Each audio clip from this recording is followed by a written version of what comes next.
I feel like I need to rate whether something is horny. I don't want one position, I want all positions. Because this series is very horny. It's a horny series.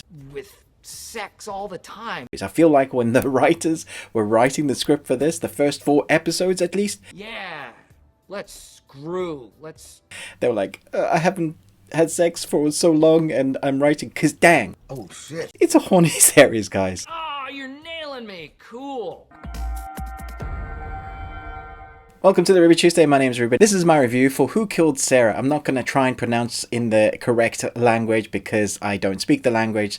Suffice to say, this is an interesting Netflix original. Let me know in the comments below, have you heard of this? Were you excited to watch this? Do leave me a thumbs up. It does help in the analytics.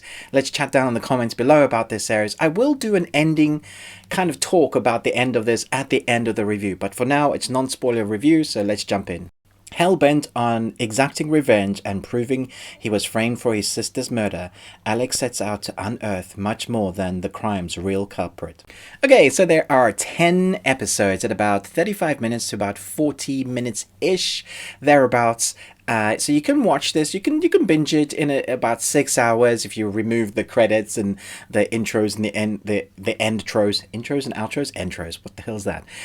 Anyway, so if you like kind of drama soaps that is very dark, you're probably going to enjoy this. But like I said in my intro, the first 4 episodes are very horny. It does have a lot to do with sex, and the more the story progresses, the more you see that it's not just to do with Alex, it's to do with this very messed up, broken family. If you think the Ozarks family were messed up, you're in for a surprise. Think of a really dark, messed up family, and as secrets are revealed, you're like, whoa, this could rival like the messiness of families like in Dallas. You know, that sort of soap. This is much darker though, and it also doesn't shy away from certain aspects of the darkness.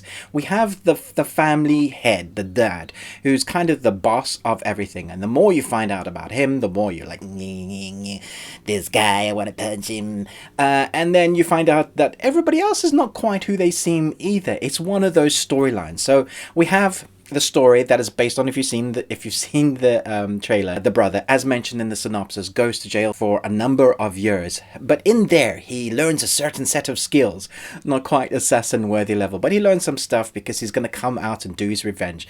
And I really liked the beginning, especially that first episode. It felt very good, and that was mostly because there was this score that kind of hyped up the energy, the way it was edited with the music, the way what was going on. You felt like it was like a revenge, almost detective piece, putting things together. You had your display board of the person that does that thing and the person that does that thing, and I'm like, well, this is pretty cool. And then there was some of the sexiness, and I was like, oh, okay. And then there was more of the sex, and it was like, all right, guys, like, be careful there, dudes. It's like, there's no need for so much of this. And then there was more sex, and I was like, golly gosh, gee whiz. I feel like I'm speaking like I'm from the 40s. Sometimes I know it comes across that I'm a little bit, I guess I was raised to be a little bit more shy of that certain thing. And so my parents raised me in that way to be a good boy. And now, as I've watched so many Netflix stuff, I've come across more things that my eyes can handle. So maybe I am a bit more... Maybe I'm a bit more naive when it comes to certain series like this, but I did think that the sex stuff was very much in your face. Sometimes it needed to be because it was part of the storyline. Some of what goes on is a big part of the storyline when it comes to sex, so I understand showing it, but I also understand kind of glorifying it. You can show some of it and then you can cut, and it does do that some of the times, but other times it's just like, you guys have just had sex, do you need to have sex again? I guess so. So that's the reason why I thought this series was very horny. I do think the actors were very good in this. I think each of them has their own backstory. You get to understand them through a number of flashbacks. There is a lot of flashbacks in this. So for the most part, you do spend a majority of time in the modern times. But I would say almost 25, maybe 35% of the entire series is done through flashbacks. So when you see your character that you're following at that moment in a particular episode suddenly have this glazed look on their eyes, it's that when we're going to go back and spend some amount of time because they need to do exposition dump to allowing the audience to understand what is happening. So you're like, okay, this is the part where they tell us and explain the story a little bit more. And so you see that flashback, and then later on in another episode, or the same episode, we'll have that exact same flashback, and yet it just expands on that. So you see a little bit more. So it's like they filmed an entire scene, chopped it up a little bit, and then gave us a little bit more. It's kind of like saving on the editing between that. So there's this thing that happens at the beginning, a horrific thing which sends Alex to jail. And the whole story is just centered around that and how it affects everybody's lives. But it's not just that. It's stuff that's happened in the past. It's stuff that represents what the family is actually about. And the more you watch, the darker it gets. And so once we get out of the I'm not so horny anymore script writing, we really start to get into that darkness of what the family is. Especially like the father and the business partners, those kind of people. And you're like, ugh. It's the type of series that you're intrigued with. You want to know what happens. But by the time you get to the end, you're like, I think I need a shower now. That was gross. But the story does keep you wanting to know what's going to happen, which I think is good. I think you are on Alex's side. You are on the revenge story. But the more you learn about the family, you start feeling for some of the family. Not necessarily that they're good, but they're such a messed up family. You just want them to be able to sort things out or move apart, because sometimes certain families together are just toxic, especially when it comes from the head of a family.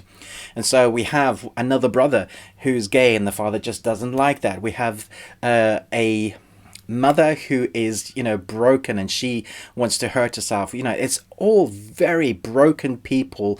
We get to see their past. We get to see their past through snapshots of what they've done in the past.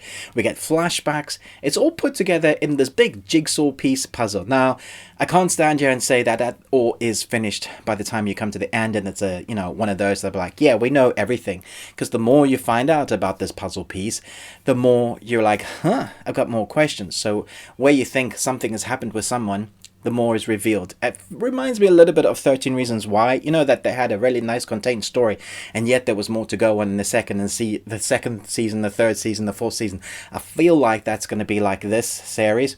It looks like they've even already filmed the second season, because at the end of this, you get a snapshot when it goes next time or on the next season, and it literally has already shot sequences that look like it spans over a series. So I wouldn't be surprised if we get the second season in the next few months. I mean, if they shot it, maybe they won't make their fans wait another year. Okay, so my review for this is it's a C+, maybe a B-. It's interesting, but it does drag out the story. There's a lot of flashbacks that didn't need to be in there. They could take a couple of the episodes away, make the pacing faster. But for the most part, I thought the acting, the cinematography, the story was intriguing. It does have a lot of sex. Sometimes they have a good reason to show it, sometimes they don't. So that's up to you. I thought the score was good at the beginning. I was hoping they were keeping that frenetic editing that they did at the beginning, but they kind of lost that and at the end of the first episode and brought it back in the 10th episode. So I guess that's their intro and their outro. Interesting series. Let me know what you thought about it in the comments below. I'm going to talk a little bit about the ending now, so this is your spoiler warning. So, we obviously get that flash of the next season, but just before that, we had the Sara, the booklet that she was going through, and it's the big reveal there, really, that she was quite mental and she had issues of her own. There were things like, what if they're as crazy as I am? There were a whole bunch of notes. You were like, oh, what is this about? And we see then in the next season that she has gone to a psychiatrist, and the psychiatrist says to him, don't open doors that you don't want to know the answers to. So there's a much deeper, darker story there with Sara. So where we've been led to believe that she was the innocent, and she was in a certain way, but what if she had planned certain things? What if she drove herself into the family because she also had a grudge against the family? I think we're going to be heading down that way. We're obviously going to carry on with the stories with the newborn baby. Babies. We've got 2 babies coming into the family, and so that family is now broken up because the mother knows that the husband's been sleeping with the son's wife. We know that the father dislikes his homosexual son, and they're going to have a baby. It's just such a messed up. It's just horrible. And really, it all stems from that father. I dislike him. But what I would like from the season 2 is to give us a reason more to hate the father, because we don't actually have any backstory from the father apart from he's this big evil douchebag of a dude. You know, we've seen what he's done, but we don't know how he got there, and I think that would add more weight to his character. Hopefully season 2 brings that. Chat to me in the comments below. I thought this was different. It was interesting, quite dark. Let me know what you thought about this. Thanks so much for watching, but most of all, until next time, remember, live long on Tuesday.